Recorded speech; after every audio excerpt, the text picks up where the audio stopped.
Bismillahirrahmanirrahim. Assalamu alaikum wa rahmatullahi wa barakatuh. Dear students, hope you will be fine. Today we are going to start our second chapter of history book, class 8th. Chapter का नाम है From Trade to Territory, the Company Establishes Power. ये जो heading है ये हमें बता रही है कि this company came as traders in India, and slowly and gradually with the passage of time and the political circumstances of India led them to form political power in India. इस chapter में हमने क्या पढ़ना है ये मैं पहले आपको समझाने जा रहा हूँ. What we have to learn in this chapter, यानी क्या क्या चीजें हमको इस चैप्टर में स्टडी करनी है, हमको क्या क्या समझना है, ये आप पहले जानिए. पहला पॉइंट जो हमको जरूरी है इसमें समझना वो है India before the coming of British, यानी अंग्रेजों के आने से पहले हिंदुस्तान में क्या सियासी हालत थी, हिंदुस्तान कैसे चल रहा था, इसके बैकग्राउंड में हमने जाना है. यानी हमें पिछले साल 7th क्लास के मुगल हिस्ट्री के चैप्टर में जाना है. उसमें हमने समझना है कि 18th सेंचुरी में जो ट्रांजेक्शन, जो 18th सेंचुरी है उसको हम ट्रांजिशनरी सेंचुरी भी कहते हैं. उसी सदी में कुछ तब्दीलियां आ गई मुगल डायनास्टी में. मुगल डायनास्टी कहां से शुरू होती है, बाबर ने इसकी बुनियाद डाली, उसके बाद अकबर ने इसको कंसोलिडेट किया, ये इसके पीक पे पहुंच गई during the times of Jahangir, Shahjahan, and Aurangzeb ने इसकी टेरिटरी को बहुत ज्यादा वसअत दे दी. यानी पूरे सब कॉन्टिनेंट में almost including the south of India उसने पूरे इस कॉन्टिनेंट पे अपना कब्जा जमाया. उसके बाद हमने जानना है हाउ दे केम, ब्रिटिशर्स कैसे आ गए, यानी वो ट्रेडर्स एज ट्रेडर्स आए थे इंडिया में. बिकॉज इन 1600 AD, 1600 AD में the then queen of England, queen Elizabeth first, उसने चार्टर पास किया था.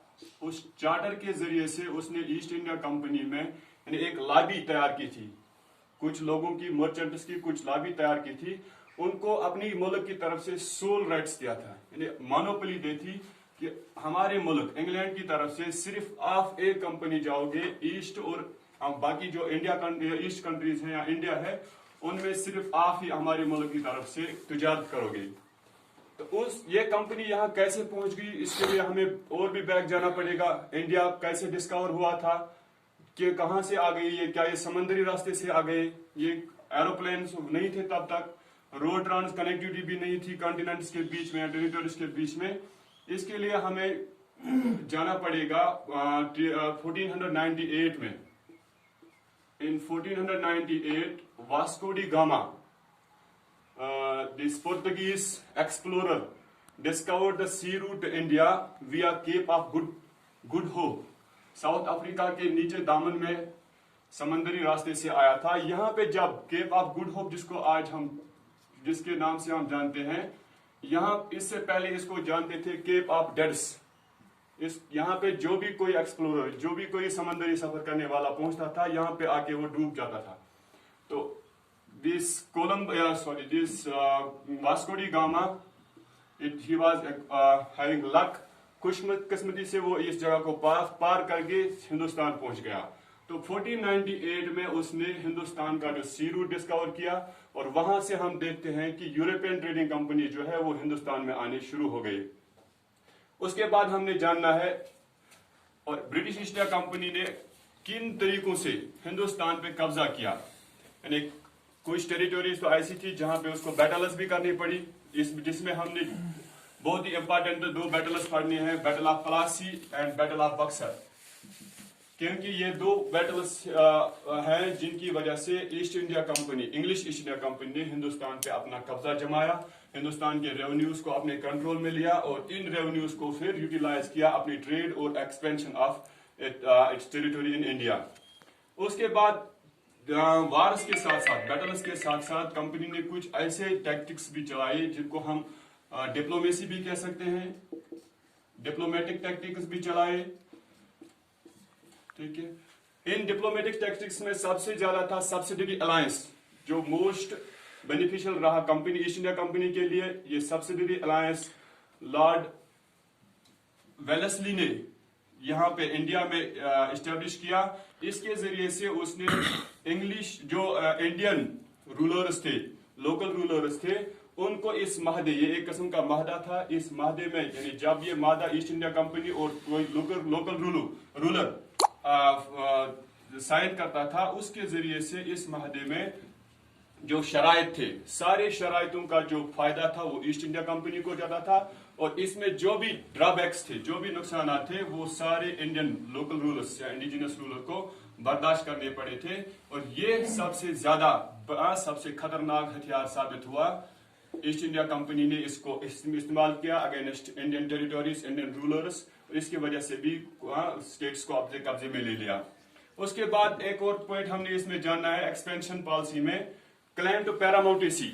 ईस्ट इंडिया कंपनी ने एक क्लेम दावा किया कि we are the supreme authority. Paramountcy mean supreme authority, यानी जो भी चीज whatever is in India, Indian territories, Indian rule, Indian politics, that belong to this supreme authority, East India Company. और इसकी वजह से ये सक्सेसफुल हो गए।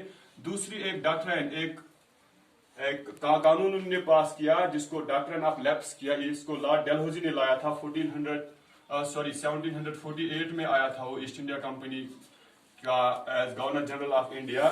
तो उसने ये डॉक्ट्रिन ऑफ लैप्स थोड़ी इसी बिना पर क्लेम टू पैरामाउंटेसी, यानी we are the supreme authority, anything which is in this country of India belongs to us. अगर इस डॉक्ट्रिन ऑफ लैप्स को उसने कैसे एलाबरेट किया, कैसे एक्सप्लेन किया कि जो कोई भी रूलर अगर उसका कोई नेचुरल हेयर, यानी उसका अपना लड़का नहीं है, मेल हेयर नहीं है, ही आफ्टर 1748, यानी अब तक कोई भी रूलर जिसका अपना बच्चा नहीं होता था वो दूसरे को अडॉप्ट करके अपना सक्सेसर चुन लेता था। लेकिन इसने ये डॉक्ट्रिन ऑफ लैप्स पास करके ये डिक्लेयर कर दिया कि this territory will now after the death of the ruler his adopted son will not become the legal heir of his kingdom. तो ये state automatically it will come back to its original authority, जहां से इसका बुनियाद, इसकी शुरुआत हुई थी। तो ये जो डॉक्ट्रिन ऑफ लैप्स है और ये पैरामाउंटेसी है, दीज आर इंटरकनेक्टेड। ये इन चीजों को हमने जानना है, कैसे लागू किया, किस स्टेट ने इस कौन सी स्टेट लैप्स थ्योरी की वजह से ईस्ट इंडिया कंपनी के कब्जे में चली गई। उसके बाद हमने बहुत ही जिन्होंने, यानी जो भी रूलर्स अब रह गए, जिन्होंने सब्सिडरी अलायंस भी नहीं फॉलो किया, जो पैरामाउंटेसी के दबाव में भी नहीं आ गए, और जिन पे डॉक्ट्रिन ऑफ लैप्स थ्योरी भी लागू नहीं हुई, उन्होंने डायरेक्ट कन्फ्रंटेशन, उनने सीधे वार पे आ गए। और these were the competent enough. यही दो जिनको हम पढ़ना है, अच्छी तरह से पढ़ेंगे इंशाल्लाह। टीपू सुल्तान, जिसको हम टाइगर ऑफ मैसूर कहते हैं, और मराठास जो थे, ये दो अथॉरिटीज थे, दो पावर्स थे जो ईस्ट इंडिया कंपनी को हिंदुस्तान से बिल्कुल अलग बाहर निकाल सकते थे। तो इनके दरमियान जो जंगें हुई, इन्होंने नहीं मानी ये subsidiary alliance, doctrine of lapse की थ्योरी में भी नहीं आ गए, तो इनके साथ डायरेक्ट